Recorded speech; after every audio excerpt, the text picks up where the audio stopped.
오늘도 귀한 말씀이 저와 여러분들을 진리와 은혜의 길로 인도하시길 간절히 소망합니다. 우리 여호수아서를 계속 강의하고 있는데요, 정말 말도 안 되고 탈도 많고 도대체 이게 무슨 얘기야? 태양이 머물다니? 단이 머물다니? 도대체 전무후무한 이 사건, 이 배경을 가지고 오늘 여러분들과 함께 말씀을 나누려고 합니다. 우리는 지난주에 9장을 통해서 무슨 족속들이었죠? 기로 시작하는데 기브온 족속들이 뭐했어요? 이 사람들이 항복했잖아요, 그죠?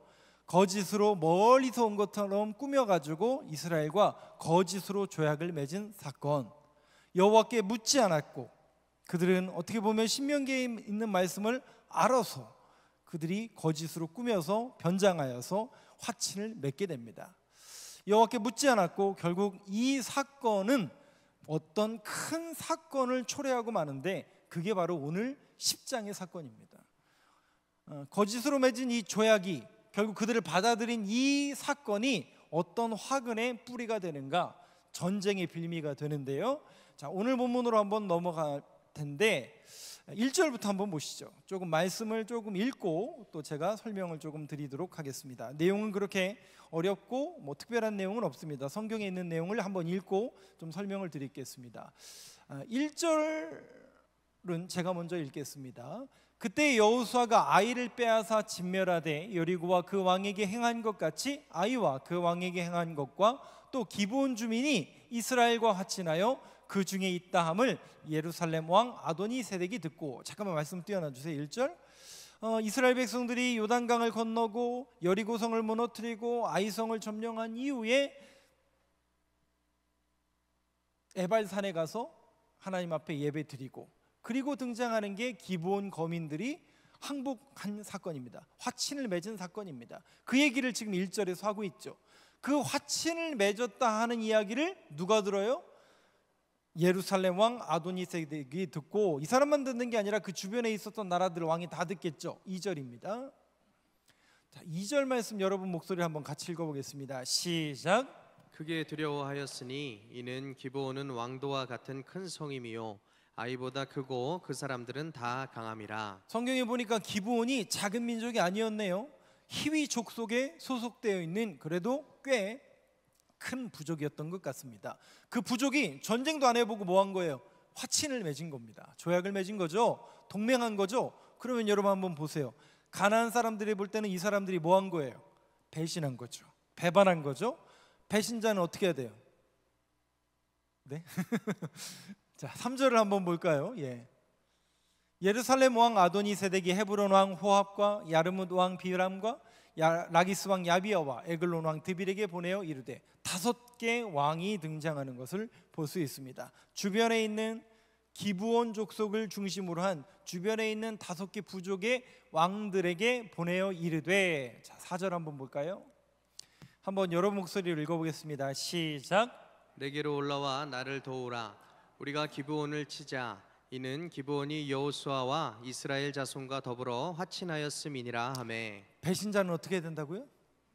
네, 처단을 해야죠. 그래서 이거는 결코 용납할 수 없다, 그죠? 왜냐하면 이걸 눈 감아주면 다른 데도 혹시 항복할지 모르니 이거는 큰일 났다, 배신자는 처단해야 되겠다라고 해서 연합해서 동맹을 이루고 한 번에 이스라엘과 전쟁을 치르기 위해서 그들이 공격해 옵니다. 5절 한번 볼까요?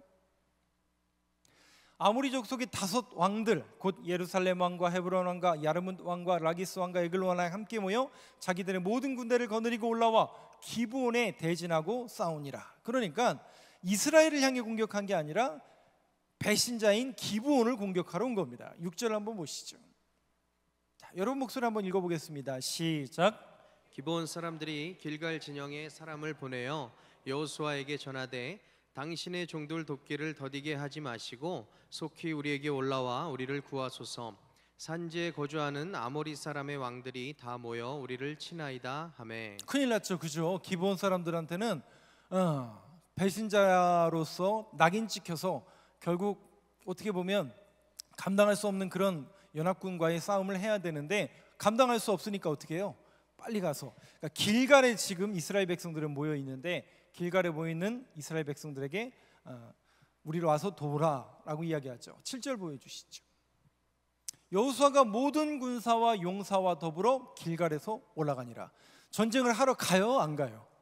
하러 가죠. 하러 가요. 그러면 한번 여러분 잠깐만 말씀 이거 떼어놔 주시고 한번 생각해 보세요. 여기까지 이제 읽었으니까 한번 생각해 보세요. 이 전쟁은 해야만 하는 전쟁입니까? 안 해도 되는 전쟁입니까? 지금 이스라엘과 연합군이 싸우는 게 아니라 연합군이 지금 누굴 공격한 거예요? 길갈에 있는 이스라엘을 공격한 게 아니라 기브온 주민들을 치러 온 거예요. 그러면 하면 그냥 객관적으로 이 전쟁을 꼭 해야 되는 전쟁입니까? 굳이 안 해도 되는 전쟁입니까? 그냥 인간적인 면으로 볼 때는 꼴 좋다. 우리랑 거짓으로 항복하더니 이런 결과를 초래했으니 야 니네가 거짓으로 우리에게 꾸몄으니까 꾸민 전쟁이니까 네가 당해도 싸다. 이렇게 넘어가도 될 문제일 텐데 여호수아가 뜻밖의 군사를 이끌어서 전쟁을 하러 갑니다. 그런데 더군다나 누가 이 전쟁을 허용하는지 한번 보시죠. 누가 전쟁을 허용하는가? 8절 한번 보시죠.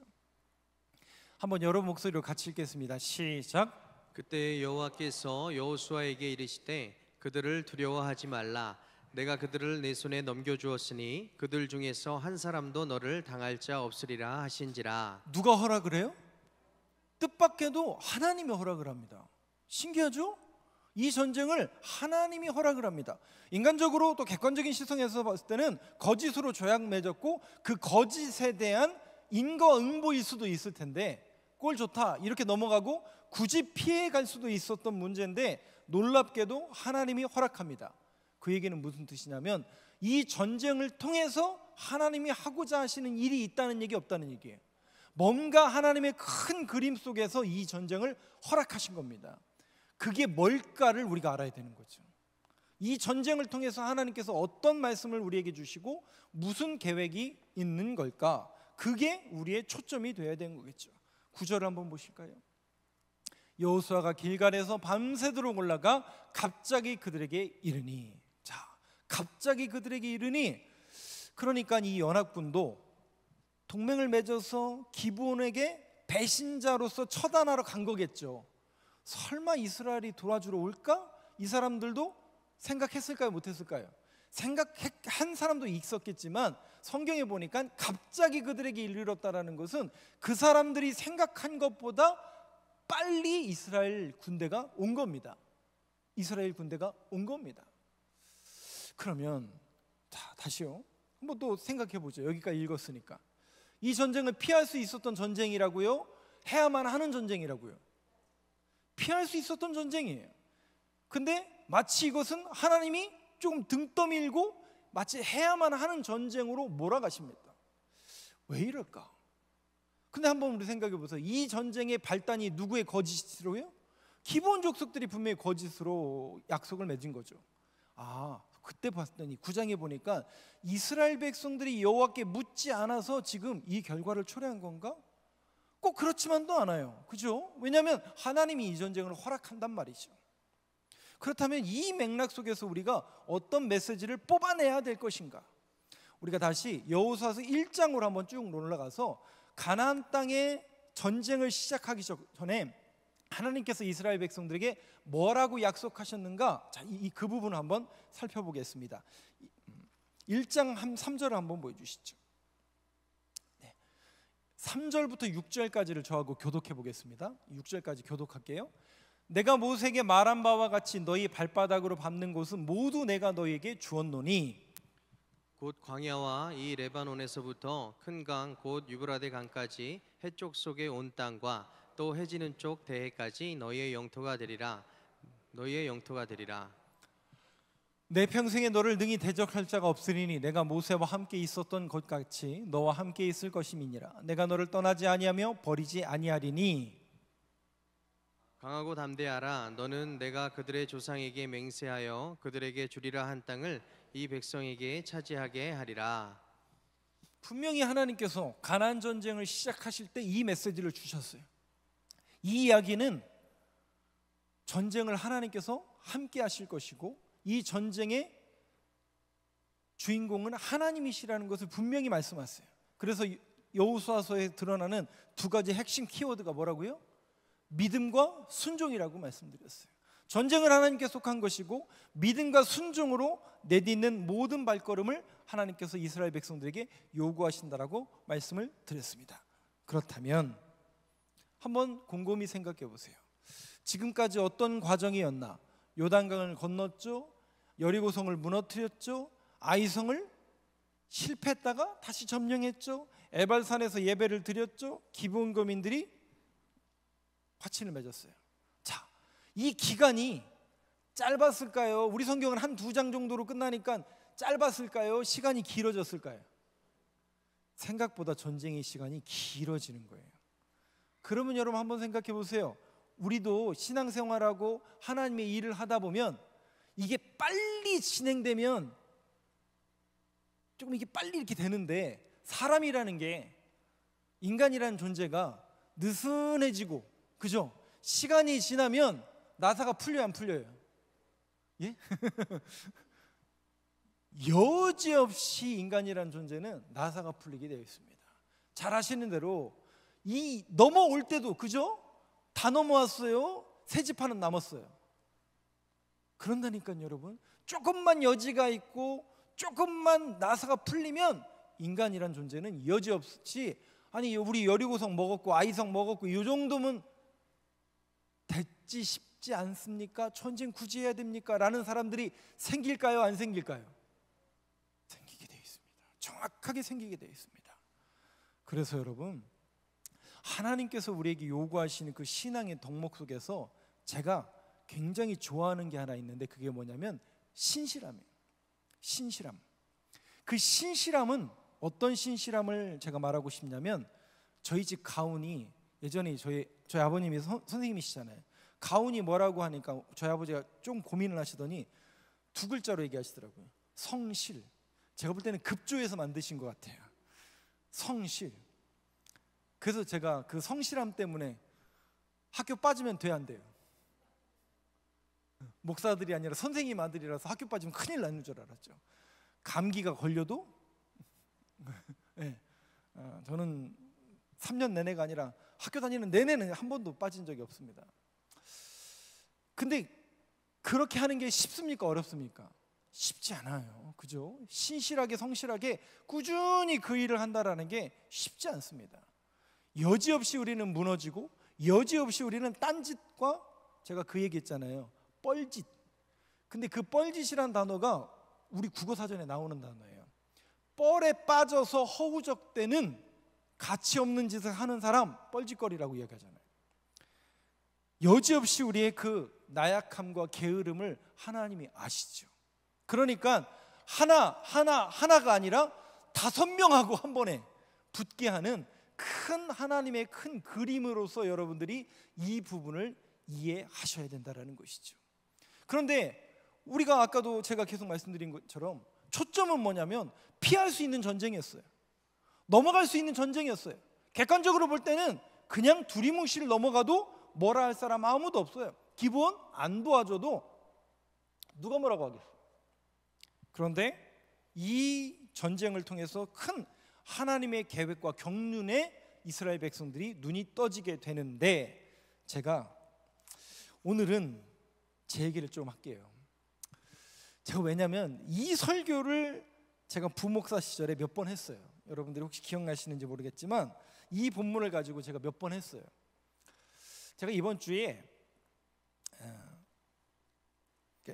결론적으로 말하면 이런 거죠. 그 하나님의 경륜과 하나님의 뜻을 우리가 알 수 있어요, 없어요? 안다면야, 하나님 안다면 그렇구나, 이게 하나님의 뜻이구나 라고 해서 이게 납득이 되고 설득이 될 텐데, 하나님이 하나님의 일을 맡기고 신앙생활하는 저와 여러분들의 그 신앙의 걸음 속에서, 야 이렇게 가라니까 저렇게 가라니까, 그거 아니야 내가 이렇게 하려고 하니까 이렇게 하는 거야, 이렇게 자세하게 가르쳐 주시던가요? 그런 분 혹시 있으세요? 막 갈 때마다 하나님께서 이렇게 가라 저렇게 하라, 이거는 내 뜻이 아니야. 쉽지 않단 말이죠. 보이지 않는단 말이죠. 이게 맞는 건가? 이게 하는 게 맞는 건가? 피할 수 있는데 이래도 되는 거 아닌가? 굳이 전쟁해야 되는 건가? 저도 모르고 여러분들 모르고 신앙에 있는 이 사람들도 알았을까요? 몰랐을까요?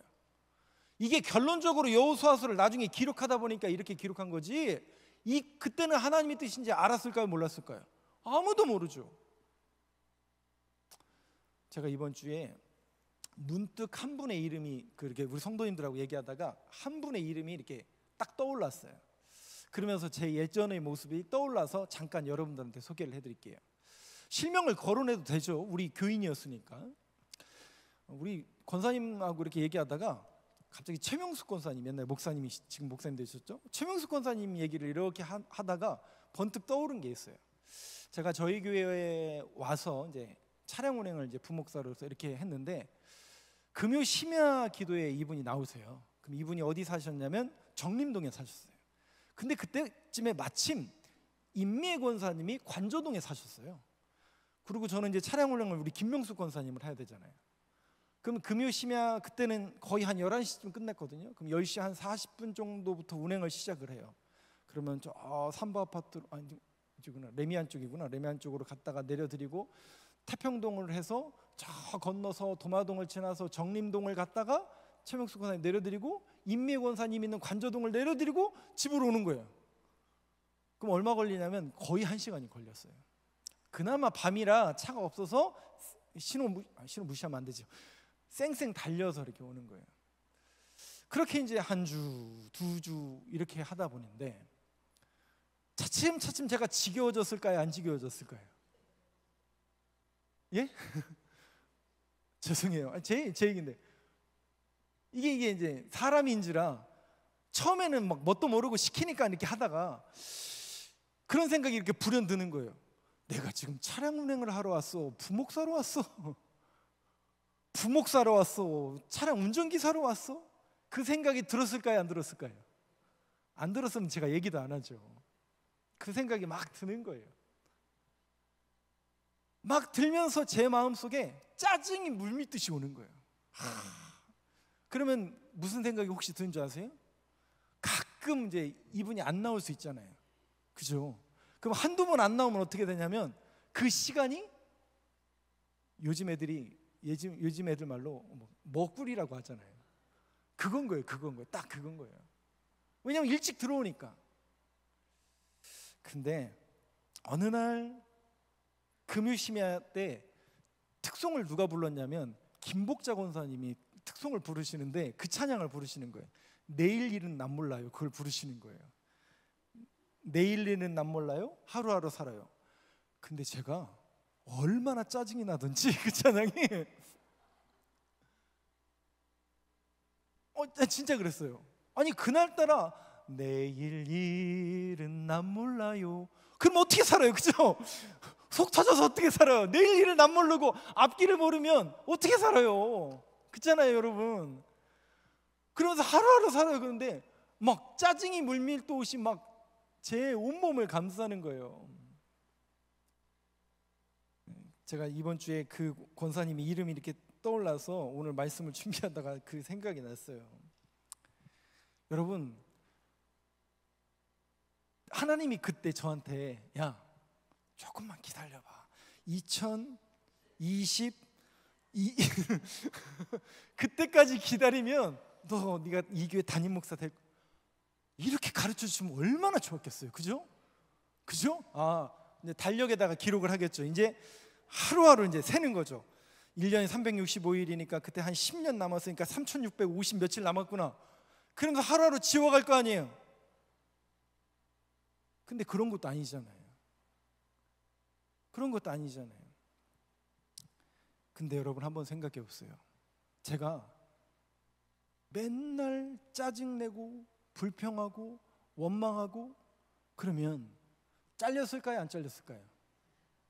담임 목사님이 대번 자르죠. 왜? 시켰는데, 어떤 일을 시켰는데 맨날 짜증내고 불평하고 원망하면 시키겠어요? 안 시키겠어요? 그것도 한두 번이죠. 그 다음부터는 우리 교회에 필요가 없는 거예요. 널린 건 널린 건 목사님인데 얼마든지 잘랐겠죠. 그리고 제가 매일같이 이것도 안 됩니다. 우리 교회는 이것도 안 되고 저것도 안 되고 왜 이런 거 자꾸 시켜서 그렇게 원망하고 불평하고 짜증냈다면 담임자에 있었을까요? 여러분 기억나시죠? 청빙 장로님들이 그냥 뽑은 게 아니잖아요. 우리 성도님들한테 다 물어봤을 거 아니에요. 쟤 어떠냐, 저 목사 어떠냐. 그래도 이게 검증이 될까 말까 하고 이 저희 교회 담임자를 뽑는 이 거룩하고 엄숙한 일에 그냥 좋은 게 좋은 거니까 쟤 오래 했으니까 그런 거 아니잖아요, 여러분. 뭔가 여러분들한테 검증하고 물어서 그래도 괜찮다라는 평판이 객관적으로 이렇게 드러나니까 뽑은 거 아니겠어요? 그때 내일 일은 난 몰라요 이 찬양이 너무 짜증났는데 저한테 도전이 준 게 뭐냐면 말씀이었어요. 저도 계속 말씀을 들으면서 다시 리뉴얼 하는 거예요. 그래서 제가 이 본문을 몇 차례 설명했어요. 우리의 계획을, 하나님의 계획을 눈뜬다는 게 쉽지 않다니까요. 하나님의 경륜과 하나님의 사실, 한 번에 5명하고 싸워야 되는 이 큰 사건 피할 수 있었다니까요. 기본과 화친 깨면 그만이었어요. 그런데 이 전쟁을 함으로 인해서 놀라운 하나님의 경륜에 이스라엘 백성들이 눈이 떠지는 거죠. 알 수는 없지만 반드시 하나님은 계획을 세우고 하나님의 뜻을 이루고 간다는 그 사실과 그것만 붙들 수 있다면, 그렇죠? 우리에게 소망이 생길 텐데, 결국은 성경은 우리에게 주시는 메시지는 뭐냐면 결국 우리가 붙들어야 될 게 뭘까? 하나님의 계획, 하나님의 뜻, 하나님의 말씀을 붙들어야 된다라고 계속 말씀하시는 거죠. 비록 보이진 않지만, 앞은 깜깜해서 어떻게 가야 될지 모르겠지만 성경은 우리에게 얘기합니다. 바이블 세이, 하나님을 의지하라. 세상을 의지하지 말고, 사람을 의지하지 말고 하나님의 말씀을 붙들어라. 비록 보이지 않고 만질 수는 없지만 하나님의 말씀을 붙들 수 있는 그 소망의 사람이 되라. 여러분, 그 믿음의 고백이 저와 여러분들의 고백이 되길 간절히 소망합니다. 마지막으로, 그렇다면 이 전쟁의 결론이 어떻게 나는지 한번 보시죠. 11절부터 한번 보시죠. 11절 결론이 어떻게 되는가. 그래서 저는 이 말씀을 준비하고 이걸 준비할 때마다 초심을 잃지 않으려고 무던히도 애를 씁니다. 한번 생각해 보세요, 여러분. 사람이라는 것은 무뎌지게 돼 있고 게을러지게 있고 영적으로 나태해지게 돼 있거든요. 처음에는 뭣도 몰랐죠. 근데 하루하루 가면서 그것이 나태해지고 게을러지면 굳이 이렇게까지 해야 되나? 내가 이거 하러 왔나? 근데 그렇지 않다니까요. 그런 어떤 일을 통해서 하나님의 계획이 이루어져 가고 그 일을 통해서 꾸준하고 성실하게, 그러니까 저한테는 하나님께서 주신 은사는 딱 하나인 것 같아요. 성실인 것 같아요. 성실. 다른 건 몰라도 제가 결석은 안 하잖아요. 어쩌다가 해도 할 수 있을지 모르겠지만, 한두 번 빠졌을지 모르겠지만 어떻게 해서든지 저는 그 자리는 채우려고 노력하잖아요. 그것도 저는 은사라고 생각을 합니다. 마찬가지로 우리가 꾸준히 가다 보면 분명히 하나님의 눈에, 경륜에 눈이 뜰 때가 있고 하나님의 계획을 알 때가 있는 거겠죠. 11절 한번 볼까요? 그들이 이스라엘 앞에서 도망하여 벳호른의 비탈에서 내려갈 때 여호와께서 하늘에서 큰 우박덩이를 아세가에 이르기까지 내리심에 그들이 죽었으니 이스라엘 자손의 칼에 죽은 자보다 우박에 죽은 자가 더 많았더라 하신지라. 자, 성경을 그냥 띄워놔 주세요. 그래서 5부족과 이스라엘이 전쟁을 벌입니다. 이 전쟁이 작은 전쟁이었을까요? 큰 전쟁이었을까요? 어마어마한 큰 전쟁이었겠죠. 한 명씩 1대1로 붙어도 쉽지 않았던 전쟁인데 5명하고 붙어야 되니 어마어마한 큰 전쟁이었겠죠. 근데 이 전쟁이 위치가 어딘지 잘 보세요. 벳호론이라는 지역이에요. 벳호론이라는 지역이에요. 지도를 한번 보여드릴게요. 지도 PPT 한번 보여주실 수 있어요? 지워주세요. 잘 안 보이는데 하나만 넘겨주세요. 빨간색 지역. 여기에요. 여기 히위 족속이라고 써 있잖아요. 그 히위 족속 안에 기브온 족속이 있었던 거예요. 근데 이쪽에 요단강이 있고 길갈 여리고가 있고, 그 다음에 바로 옆에 아이성이 있고, 그 옆에 벳호른이라는 작게 지금 기억이 써 있어요. 근데 이 지도에 잘 보시면 중앙에 있는 지역이 산악지대예요. 그리고 서쪽으로 갈수록 이렇게 낮은 지역이에요. 그래서 골짜기가 이렇게 형성이 되어 있는 거예요. 골짜기가.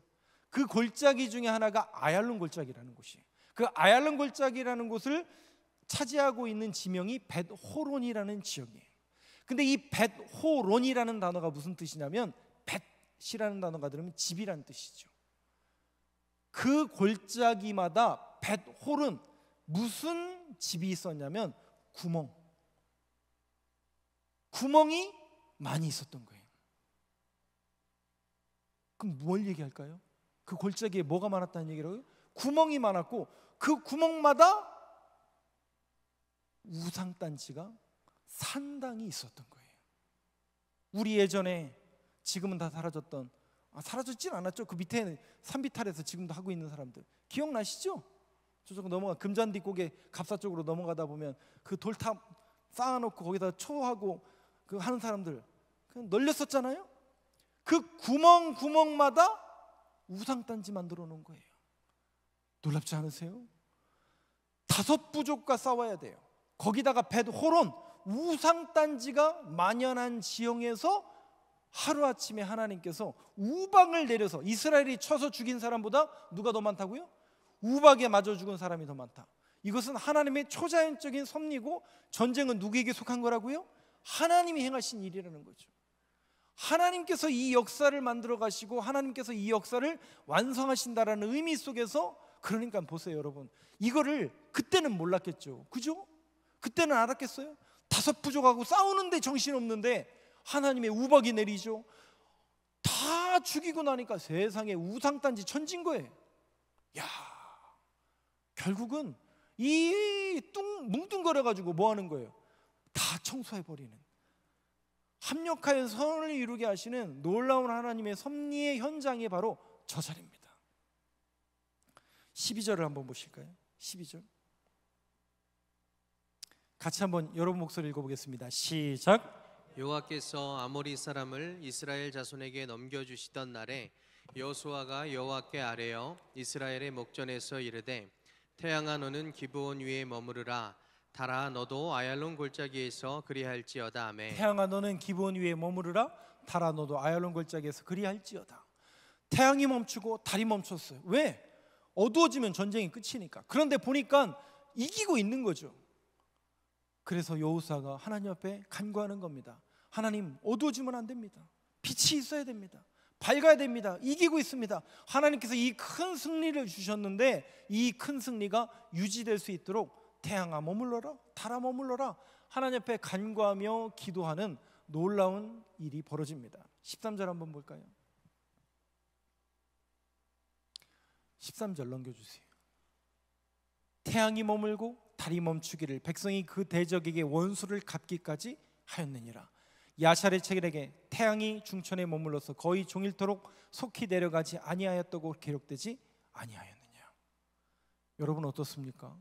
우리가 하나님의 경륜과 계획을 알 수도 없지만 그 하나님의 경륜과 계획은 우리의 삶을 통해서 하나님은 계속 써내려가고 만들어 가십니다. 그때는 몰랐죠. 왜 하나님께서 그 길을 가시는지, 그때는 왜 그 일을 하라는지 우리도 몰랐죠.